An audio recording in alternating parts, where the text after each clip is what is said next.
जय हिंद बच्चों।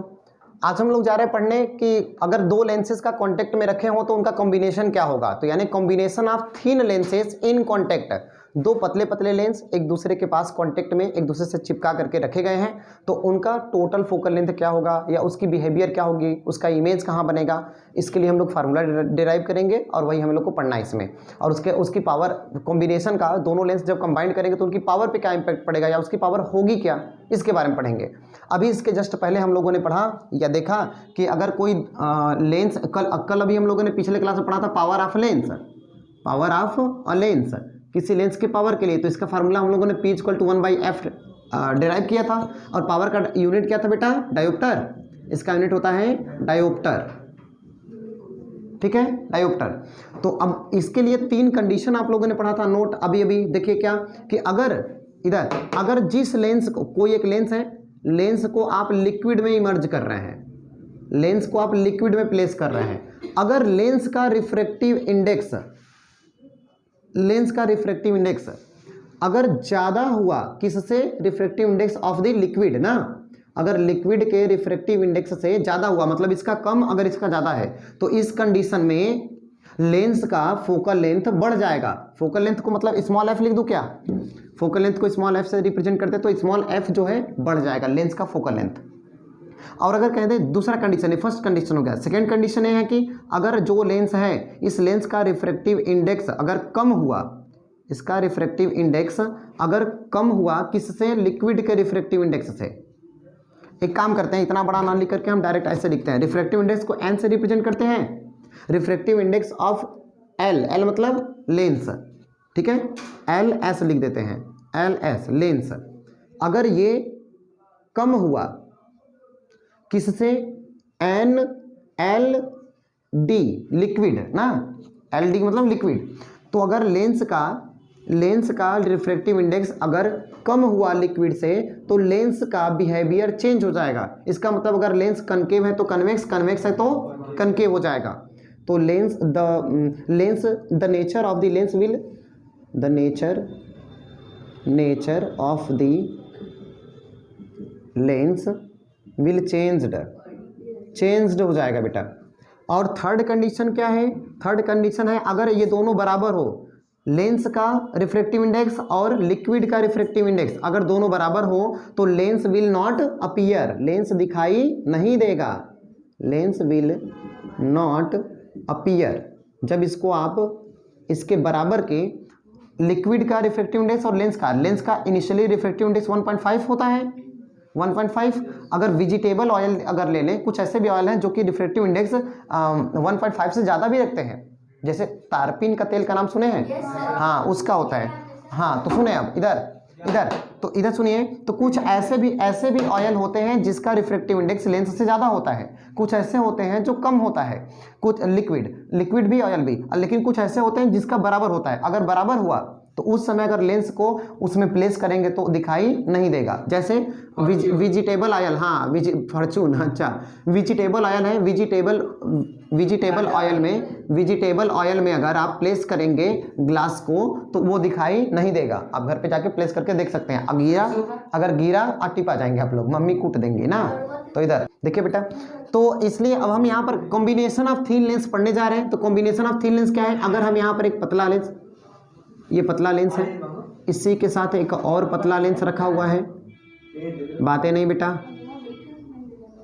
दो लेंसेस हैं, ये थीन लेंस है। अब सुने, बनाए हैं हम इतना, लेकिन ये बहुत थीन लेंस से पतले पतले हैं, तो जरूरत पड़ने पर इन दोनों के ऑप्टिक सेंटर जो है, इन C1 C2, इन दोनों के ऑप्टिक सेंटर की जो डिस्टेंस को एक ही जगह हम मान लेंगे, क्योंकि बहुत पतले हैं ये, जरूरत पड़ने पर। अब सुने, यहाँ पर इसके मान लीजिए पहला वाला लेंस है और ये L2, ये L1 और वो L2, पहला लेंस दूसरा लेंस। अब यहाँ पर कोई इसके फर्स्ट लेंस से U डिस्टेंस पर एक ऑब्जेक्ट का रखा है, O रखा है यहाँ पर। अब यहाँ से कोई लाइट ऐसे चली, अगर मान लीजिए सेकेंड लेंस नहीं है, अगर सेकेंड लेंस नहीं है तो ये इसका बेंट करा करके इधर कहीं भेजेगा और वहाँ पे इसकी इमेज बनेगा। आई डैश कह रहे हैं, आप कहेंगे आई कहिए, नहीं कह रहे हैं, बता रहे क्यों। ये आई डैश, लेकिन ये आई डैश इस सेकेंड वाले लेंस के लिए उसके फ्रंट में पड़ेगा तो ऑब्जेक्ट की तरह काम करेगा और उसका इमेज कहाँ बनाएगा? और पीछे बनाएगा। देखिए ये प्रैक्टिकली रे डायग्राम से आप दिखाएंगे तो नहीं दिखेगा, जब आप इस पर अगर आप रे डायग्राम से दिखाएंगे तो नहीं ये दिख पाएगा, लेकिन जब आप प्रैक्टिकल करते हैं, स्लाइडर लगा हुआ होता है, उस पर लेंस को आगे खिसका करके पॉइंट रखते हैं, तब वहां पर ये दिखेगा कि यहाँ पर का और पीछे बनता है। तो अगर ये भी लेंस होगा तो बताइए ये लाइट और बेंड करेगी कि नहीं बेटा? अगर ये लेंस रहे, अगर ये लेंस नहीं है तब तो इमेज यहाँ बनेगा, लेकिन अगर ये लेंस एग्जिस्ट करता है बीच में तब तो ये इमेज और बेंड करेगा, ये लाइट रेज और बेंड करेगा कि नहीं? तो सुने, ये लाइट तब और बेंड करेगा तो और पास ही गिर जाएगा, इधर आ जाएगा। इसको क्या कर दें? I final image. तो एक मिनट, ई डॉटेड बना देते हैं ना, कि पहले लाइट वहां जाती, कब जाती? जब L2 नहीं होता तब। तो यहां पर इमेज बनता आई डैश। अब एक बात बताएं आप, फर्स्ट वाले लेंस से ये जो इमेज बना है इसके डिस्टेंस को क्या कहेंगे बेटा? V dash. सेकेंड वाले लेंस से जो फाइनल इमेज बना है आई, इसको क्या कहेंगे? वी कहेंगे। सही है क्या? अब सुने, तो यहां पर consider two lenses L1 and L2 of focal length F1 and F2। मान लिए कि फर्स्ट वाले का फोकल लेंथ कितना है? F1, सेकेंड वाले का F2। Are placed in air. कहाँ रखे गए हैं? एयर में। ठीक है, अब कहिए, let an object O is placed on the, कहाँ पर? Principal axis, on the P axis ना, प्रिंसिपल एक्सिस को शॉर्टकट में principal axis at a distance U from the, कौन वाले लेंस से? किस लेंस से U डिस्टेंस पे है? From the lens L1। Okay, then the image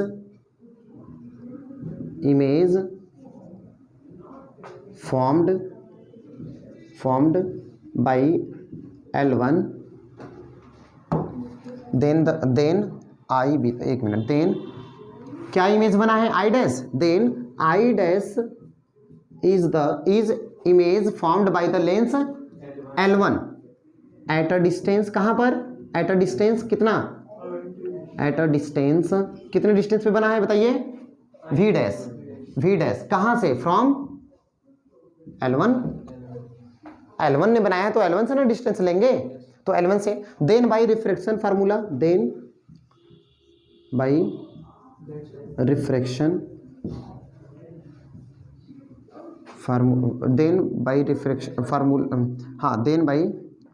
formula of refraction through lens है। Then by the formula of refraction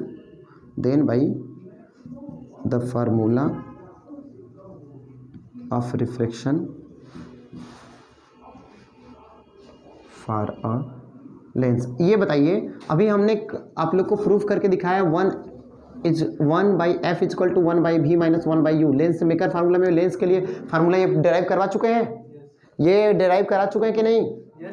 पिछला देखिए अभी तो अभी पिछला क्लास यही था, तो 1/f equal to 1/v minus 1/u होता है लेंस के लिए फार्मूला। तो बताइए फर्स्ट वाले लेंस के लिए इसका फोकल लेंथ क्या बन जाएगा? यहाँ 1, अरे F1 ना, यहाँ बन जाएगा F1। और बताइए तो 1/f1, और बेटा इमेज कहाँ बना है? V डैश, तो यहाँ क्या हो जाएगा? V डैश, तो equal to 1/v dash minus, बेटा ऑब्जेक्ट कहाँ है? U पर ना, तो 1/u। ये इक्वेशन 1। कोई डाउट? अब यहाँ पर अगर हम कह दें बट लेंस 2 भी प्रेजेंट है ना, लेंस 2 यहाँ प्रेजेंट है ना, बट ये कब के लिए है? ये कब के लिए है? इन द ऑब्सेंस ऑफ, ये कब के लिए है? In the absence of lens L2। इसमें एक लाइन लिख लेंगे तो बेहतर होगा। Is formed at by L1 at a distance V dash from L1 when the lens L2, या डायरेक्ट लिखते हैं L2 इज क्या? अब्सेंट। ठीक है ना? अगर L2 ना हो तब के लिए ई कंडीशन है कि वहां पर इमेज बना है, लेकिन L2 प्रेजेंट है इसलिए उसका फाइनल इमेज कहां बनेगा? आई पर बनेगा। तो नीचे लिखेंगे इसके बाद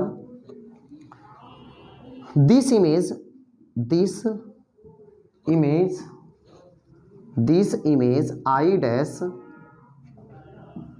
acts an object to the lens L2। अरे L2 के सामने है ना ये, तो इसके लिए ऑब्जेक्ट की तरह काम करता है और इसका फाइनल इमेज कहाँ बनता है, I बनता है कितने डिस्टेंस पर, V डिस्टेंस पर, किस लेंस से, L2 से।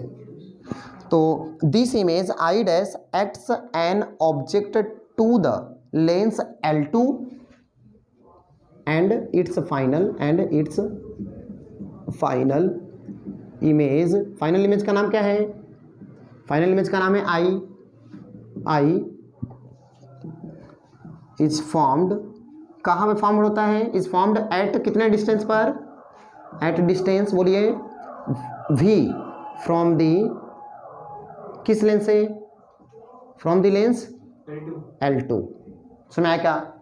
देन अगेन बाई फार्मूला, ये लेंस फार्मूला ना, देन फॉर दिस यहाँ लिखते हैं, देन यहाँ आ रहा है ना, जगह तो कम है, इतना लिख लीजिए तो फिर इसके बाद इसको लिख लीजिए तो हम फिर वहाँ लिखते हैं, या चलिए आइए देखते हैं यहाँ पर, हाँ बस इधर एक मिनट।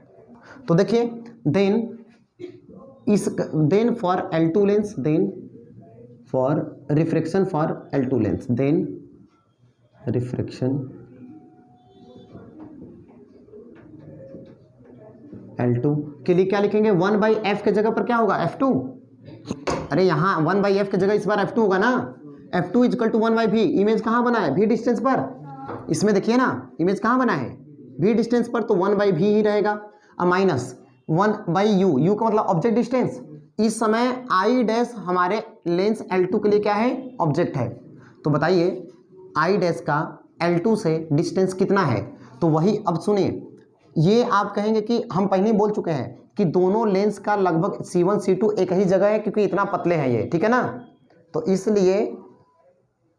इसलिए यहाँ पर हम लोग I डैश को हम C1 के बराबर ही मान लीजिए, C1 से मेजर करिए चाहे C2 से मेजर करिए, V डैश ही कह देते हैं। क्यों, क्योंकि ये C1 C2 लगभग एक ही जगह है, इतना पतला है लेंस, पहले बोल चुके हैं ना, थीन लेंस है। और हम बोले भी हैं कि इतना पतला है कि C1 C2 को एक ही जगह पर हम दिखाएंगे। अब इसमें देखने पर तो कंसिडरेबल दिख रहा है कि नहीं ये तो बहुत है, लेकिन फिर भी ये बहुत पतले लेंस है, उतना पतला बना देंगे तो दिखेगा नहीं, ठीक है ना, अच्छे से। तो इसलिए हम कह रहे हैं कि बताइए, तो इस केस में इसका इमेज ऑब्जेक्ट डिस्टेंस कितना है, 1/v डैश, यही v डैश होगा ना इसका डिस्टेंस I डैश का। इस लेंस के लिए ये I डैश ऑब्जेक्ट की तरह काम कर रहा है, तो ऑब्जेक्ट की तरह काम करेगा तो इसका इस लेंस से जो डिस्टेंस होगा वही ऑब्जेक्ट डिस्टेंस होगा, u की जगह रखा जाएगा, और वो डिस्टेंस है v डैश। हालांकि 100% सही नहीं है कि v डैश होगा, लेकिन ये बहुत पतले लेंस है तो लगभग हम कह सकते हैं कि v डैश के बराबर होगा, इसलिए यहाँ पर लिख दिए v डैश। ये इक्वेशन नंबर 2। और इसमें कहीं पर आप एक मेंशन कर लेंगे तो ठीक रहेगा, क्या कि एट अ डिस्टेंस कहाँ भी बना है, इन दिस केस, इसी में एक लाइन अगर आप लिख लेंगे कि in this case v dash will be the distance of the object, तो बेहतर होगा, ठीक है ना। नहीं तो हम तो वहाँ पे दिखाई दिए हैं। इस केस में अगर आप लिख लेंगे in this case, in this full stop के बाद in this case v dash will be the object distance, क्योंकि बेटा ये I डैश ऑब्जेक्ट तरह काम कर रहा है तो उसकी डिस्टेंस क्या हो जाएगी, ऑब्जेक्ट डिस्टेंस हो जाएगी, यही बस मैंने मेंशन किया। अब बताएं इक्वेशन 1 को देखिए, इक्वेशन 2 को देखिए। तो इक्वेशन 1 हम आपको फिर से यहाँ पे लिख देते हैं, क्या है हमारे पास इक्वेशन 1 है, ऐसा ही दिख रहा है ना। इक्वेशन 1 था 1/f1 और क्या है 1/v डैश और माइनस 1/u, सही है ना। तो बताइए ऑन एडिंग इक्वेशन 1 एंड 2, जरा 1 और 2 को ऐड करिए तो ये हो जाएगा 1/f1 प्लस ये हो जाएगा 1/f2 इक्वल टू, इधर क्या है बेटा 1/v डैश और माइनस 1/u, इधर क्या है प्लस 1/v और माइनस 1/v डैश। बेटा ये बताइए ये 1/v डैश प्लस में वो माइनस में टिपा जाएगा का, ठीक है ना।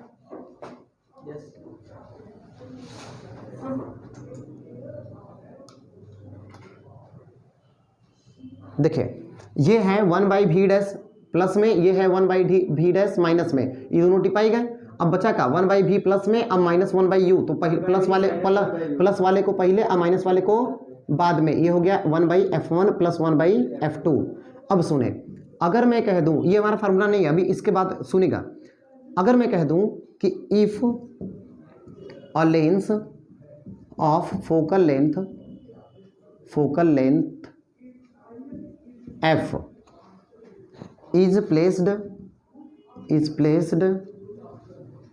at the place of both the lenses in lenses, दोनों लेंस के जगह पर, इन दोनों लेंस को हटाकर अगर एक ऐसा लेंस रख दिया जाए इसके जगह पर कि उसका फाइनल इमेज जहां बन रहा है वहीं पर बने, कोई चेंज ना हो, तो क्या होगा? E is placed at the place of both the lenses and the image